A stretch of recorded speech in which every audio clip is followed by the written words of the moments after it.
Driver Services, Homeland Security, and the National Change of Address List, as well as our new voter cancellation portal, Georgia has the cleanest voter list in the entire country. Since I came into office in 2019, we have issued 3,369,909 notices to voters who may not be eligible at the address listed at their voter registration. This, combined with the technological advancements in our new voter registration system, has ensured that Georgia can trust in their elections. I want to speak briefly also about the organization called ERIC. It's ericstates.org.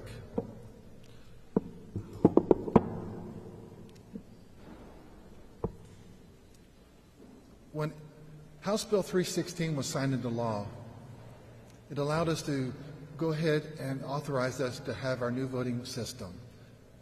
It also allowed us to join a multi-state organization, and that specifically was the Electronic Registration Information Center. We became a member of ERIC, and we think it's a very valuable tool. Unfortunately, a few years ago, someone started posting things out there and really said that it was an organization that was not doing good work and it was run by bad characters. It was actually run by the fellow state members that were us. And many Republican states withdrew from ERIC. This is why we did not withdraw from ERIC, because I wanted to make sure we always had the cleanest voter list in the entire country. In 2023 alone, we have completed the following. 84,523 mailings were sent to voters who filed a national change of address indicating an out-of-county move with data provided by ERIC. 127,904 mailings were sent to voters who filed a national change of address indicating a move within the same county, which is also data provided by ERIC. 100,685 mailings were sent to voters who filed a national change of address indicating a move out of state, also data provided by ERIC. 82,077 mailings were sent to voters identified as moving out of state, with data provided by ERIC. 32,285 mailings were sent to voters identified as moving within Georgia, with data provided by ERIC. Add that all up, you come up to 432,474 voters, because we are members of ERIC.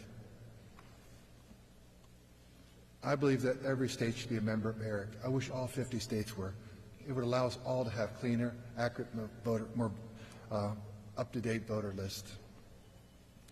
But list maintenance is an ongoing process, and it involves utilizing all the resources at our disposal.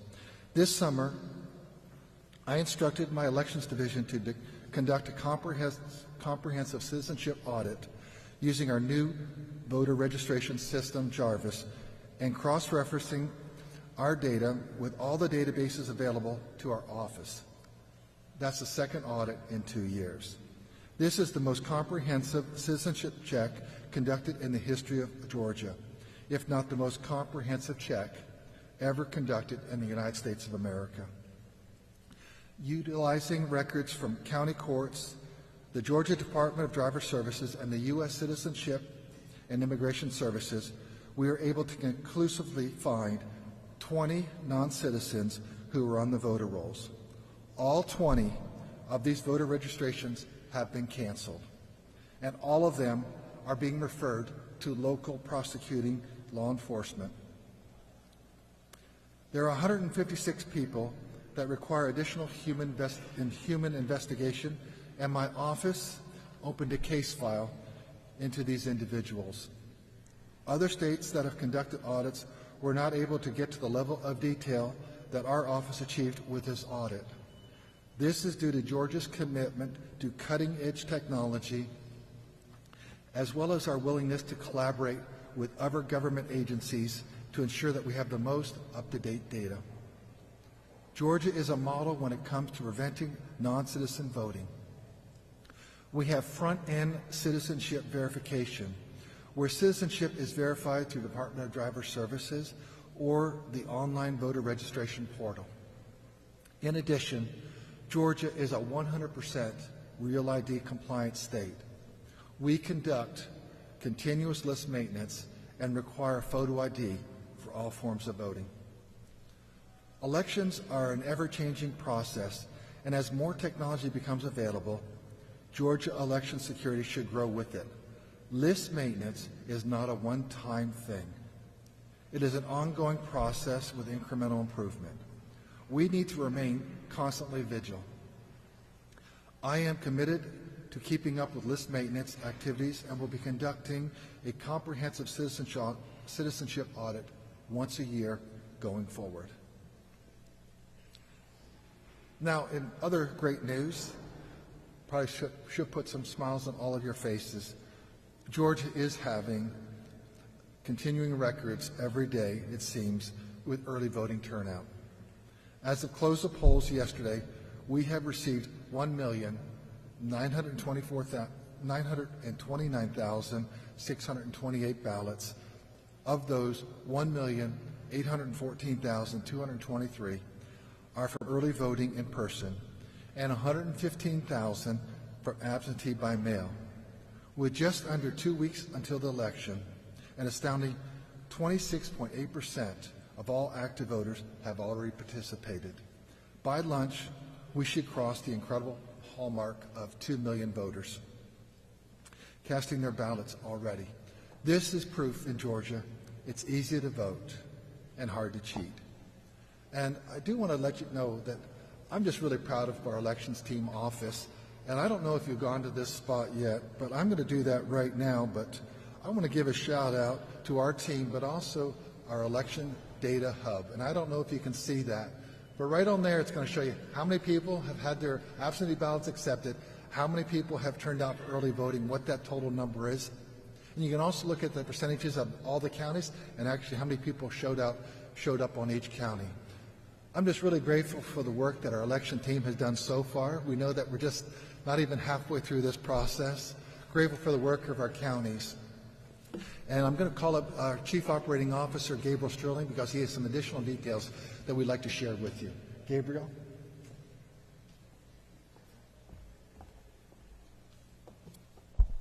Well, good morning. Happy to see so many of you, and thank you for our international friends for joining us, because obviously Georgia's center of the political universe. I want to get a few specific things out there. The 20 individuals we found as non-citizens who were canceled based on individualized information from those people. What it is they signed affidavits to get out of jury duty, basically saying, I am a non-citizen. So we were able to look at those and see that they were not citizens. They signed a thing swearing they were not a citizen, and they were in 7 different counties, and those are the jurisdictions to which they will be referred for investigation and prosecution. Those counties are Fulton, Cobb, Bibb, Clayton, Henry, Gwinnett, and DeKalb. Again, Fulton, Cobb, Bibb, Clayton, Henry, Gwinnett, and DeKalb. As the Secretary said, the reason we were able to get these additional 156 individuals who we do not know if they are citizens or not is because of the upgrade in our technology over the last few years. The original audit was done in the old voter registration ENET. The new one has been done under JARVIS, the Georgia Registered Voter Information System. And yes, we did get the name from the Marvel movies, just to really tweak people. But because of that, we have a better interface with the Department of Driver Services. So in the initial audit, we did not have alien identification numbers for individuals who had gotten driver's license.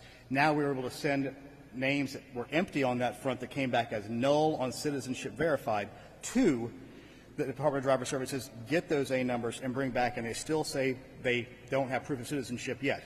That does not mean that they are for sure non-citizens. So what we have to do is we have to have human investigation where a investigator will knock on a door, look at documentation, and find those things. And that will be a continuing effort, as the Secretary pointed out. Another thing to point out is in the time in office, we have been able to legally cancel over 1 million registrations. That's not canceling voters, it's canceling registrations. So people who are no longer in the state, who no longer have a valid right to vote. And I want to point something out. If you go to the data hub, that the Secretary talked about. You can search Georgia Secretary of State Data Hub to go there. You will see that the active voter number has continued to increase every day as we go through. That's because of two things. One, voter registrations that were received before the deadline but had not been processed. And two, and very, very importantly in this situation, inactive voters who were in the process of being canceled, who are still there, who came and voted. And that's the important reason. You can't just take a national change of address list and say you have to cancel these people, because there are people who have legal rights, and federal law is there to protect those rights, and state law is there to protect those rights, and our office will always protect the rights of every voter. So with that, I'll take any questions.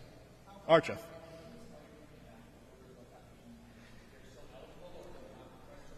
Okay, and an active voter is somebody who was an active voter at one point, and a few things might have happened that would cause them to get a notification saying, hey, it doesn't look like you're here anymore. It's going to be a national change of address, it's going to be a returned mail, and it's going to be, what's the third thing? A cross-state check would be the other reason. And then they will get a mailing saying, contact us within a certain amount of days, and if not, we're going to move you to inactive. And once you're on the inactive list, if you miss 2 general election cycles, which means a gubernatorial and a presidential, then they will put you to a cancel status, but we will again send a mailing to you saying, hey, one last time. And this office was the first to actually release the list publicly, so anybody can go search that list, look for their friends, look for their family, and see if they're in that position to be canceled. And of course, we can only do these in 90-day windows outside of the election for this kind of systematic update of lists. Mark.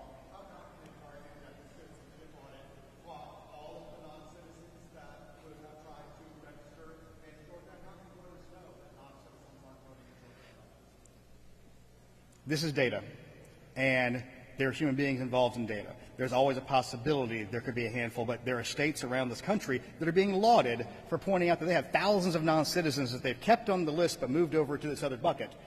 And we have tens and hundreds because on the front end, being a real ID state, and what you need to understand is anybody in Georgia who has gotten a driver's license in the last it started in 2012. We were completely real ID by 2016. Means you have to have your proof of citizenship, because the only way you're allowed to get a driver's license is if you're a citizen or you're a legal resident alien, which means you have to have walked in there with your alien ID card. If you want to get that, once you have the alien ID number, you are not going to be asked to get it on the voter rolls, and that's been since 2016. Or you have to have your birth certificate or your passport. And if it's unfortunate too, if you're a woman who is married, you have to walk in there with your marriage certificate. And if you're a woman who's been married and divorced, you have to walk in there with your marriage certificate and your divorce decree to show what your name is, so it matches your Social Security records. So we have a very, very strong system on the front end. And one of the good things is you have to interface with it once every 8 years in Georgia. A situation we saw in Arizona where they have basically tens of thousands of people who predated their citizenship check in 1996 was in Arizona, once you get a driver's license, it's good for 50 years. So you never have to go back into the government and talk about anything again. So that's one of the issues that they've run into because of their 2-tiered system that they have, where they have a federal only. If you're can't be a citizen, you can vote in all the federal races, including president, but you can't vote in state races. And interestingly, right now in Arizona, the Republican Party is suing to keep those people on, or they did sue to keep those people on through the next election cycle because the majority of them are registered Republicans. Yes, ma'am.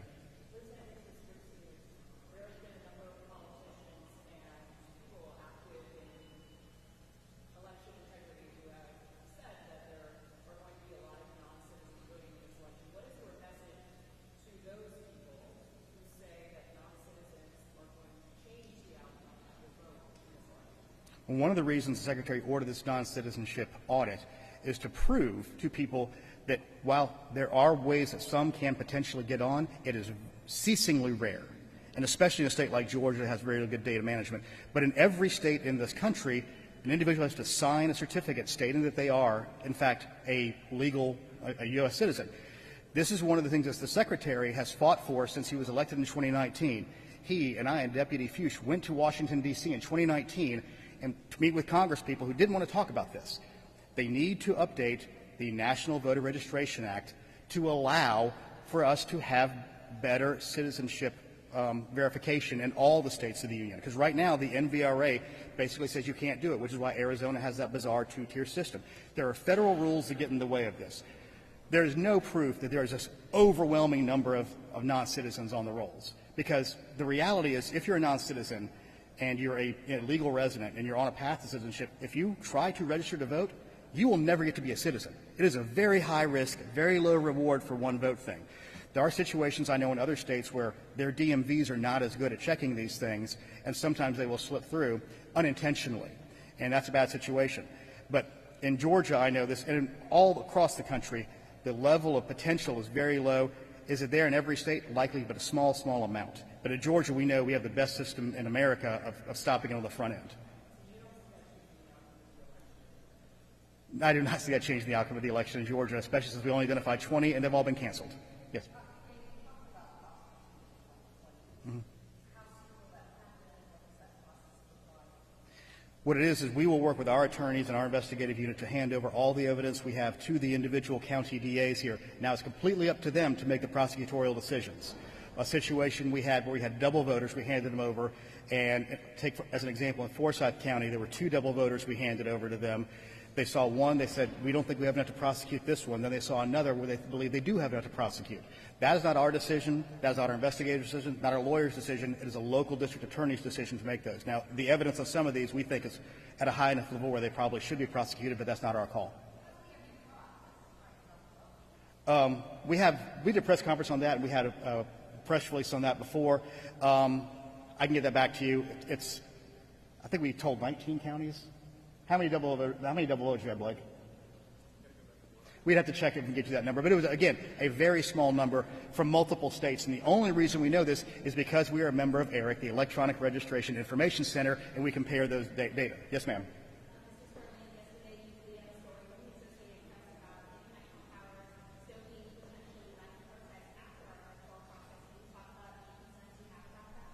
Well, that's the reason I did the tweet is we need to understand that if you're hyper-partisan on either side, you are an easy point of manipulation for foreign powers who want us to beat each other's throats. We need to be as discerning as we can with the information that we see. And one of the things I've been telling people is if you see information that really scratches that partisan itch, whether it's on the hard left or the hard right, it probably isn't true. And to investigate multiple sources and trusted sources like the Georgia Secretary of State or your local county elections office and get the information from them. That's the best source. Go to trusted sources. Twitter and Facebook are not always the best place for news, whether you believe that or not. Oh, yes, ma'am.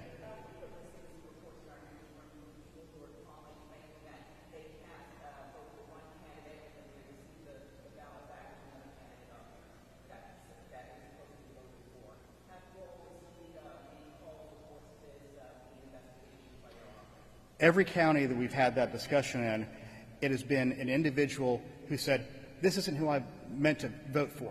And they go to the poll manager and they say, okay, come back, we will spoil this ballot, and you can vote again, and they're able to do it. There is zero evidence of a machine flipping an individual's vote. Are there elderly people whose hands shake and they probably hit the wrong button slightly and they didn't review their ballot properly before they printed it? That's the main situation we have seen. There's literally zero. And I'm saying this to certain Congress people in the state, zero evidence of machines flipping votes. And that claim was a lie to 2020, and it's a lie now. Hold on. Yeah.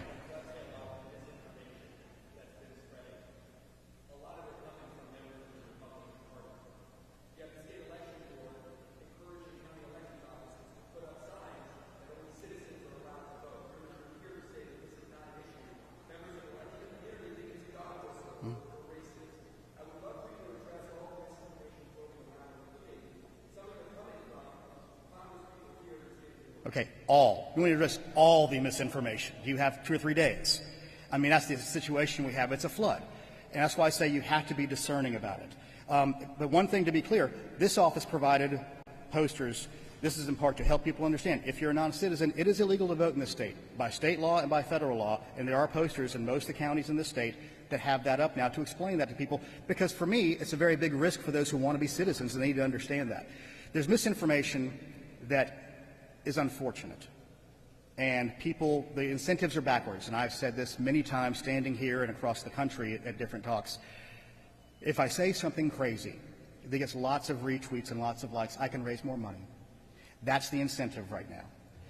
So the crazier some of these claims can be, The specific claim we found out about in Whitfield County was one elderly voter who went to the poll manager and said, "This isn't who I meant to vote for." "Well, ma'am, why don't you come over here and we'll work with you?" So they went over there. She printed the ballot she wanted. She went and cast that ballot. A Democrat poll watcher came to her and said, "Ma'am, was this experience okay?" "Absolutely, this is a great experience." She told somebody that story, then they told somebody that story, and then a tweet went out or a Facebook post went up, and that's where this came from. The problem is one little piece of a human error, and this is the problem. There's going to be 190 million people interfacing with the system they deal with once every 2 to 4 years, with hundreds of thousands of volunteer-level human beings. There are going to be errors. What we can't allow people to do is undermine people's faith in the outcome of the election because of natural human frailty. That's why we have so many safeguards in place, so many reconciliations in place, so many audits in place, and so many machines getting tested beforehand. All right, what else?